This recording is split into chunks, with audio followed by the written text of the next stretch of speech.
আগামীর বাংলাদেশে যারাই স্বৈরাচারীর ভূমিকায় অবতীর্ণ হবে তাদের সবার পরিণতি হবে শেখ হাসিনা আর আওয়ামী লীগের মতো। সপ্তাহব্যাপী রেজিস্ট্যান্ট উইকের দ্বিতীয় দিনে এমন হুঁশিয়ারি দিয়েছেন বৈষম্য বিরোধী ছাত্র আন্দোলনের সমন্বয়করা। এদিন শহীদ স্মরণে রাজধানীর শাহবাগ থেকে ধানমন্ডি রাপা প্লাজা পর্যন্ত পদযাত্রা করে বৈষম্য বিরোধী ছাত্র আন্দোলন এবং ঘোষণা করেন পরের দিনের কর্মসূচি।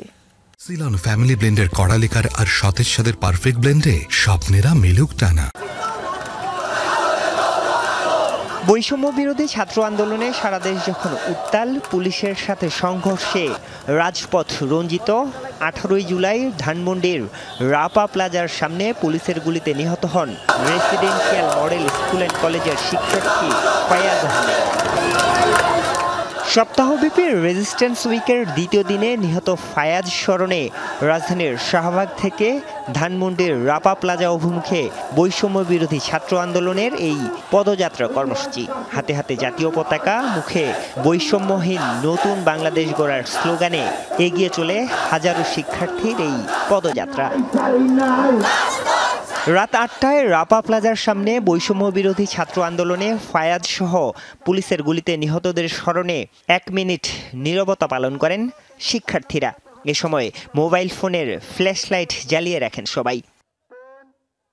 এর আগে সংক্ষিপ্ত সমাবেশে সাবেক প্রধানমন্ত্রী শেখ হাসিনার বিচার সহ 4 দফা দাবিতে রাজপথে থাকার ঘোষণা দেন বৈষম্য বিরোধী ছাত্র আন্দোলনের সমন্বয়করা। 5 আগস্টের গণভবনের ছবিটি টানিয়ে রাখুন, 5 আগস্টের পার্লামেন্টের ছবিটি টানিয়ে রাখুন।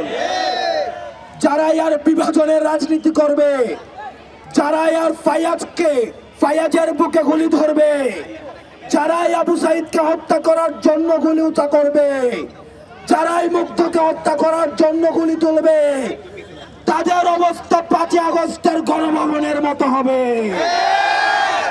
তলাবিহীন নৌকার মতো হবে, পয়টাবিহীন নৌকার মতো হবে। বলেন, এখনো বিচার বিভাগ সহ প্রশাসনের ভেতরে ঘাপটি মেরে অনেকেই ষড়যন্ত্রে লিপ্ত, তাদের প্রতিহত করা হবে।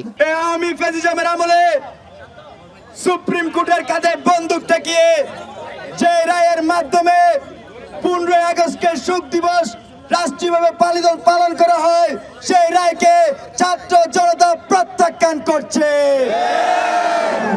এর আগে শাহবাগে একতার বাংলাদেশ নামে একটি সংগঠনের উদ্যোগে আয়োজিত সম্প্রীতি সমাবেশে ভারতে থেকে সাবেক প্রধানমন্ত্রী শেখ হাসিনা ষড়যন্ত্র চালিয়ে যাচ্ছে বলে অভিযোগ করেন সমন্বয়করা। আরিফুর রহমান সবুজ, যমুনা নিউজ, ঢাকা।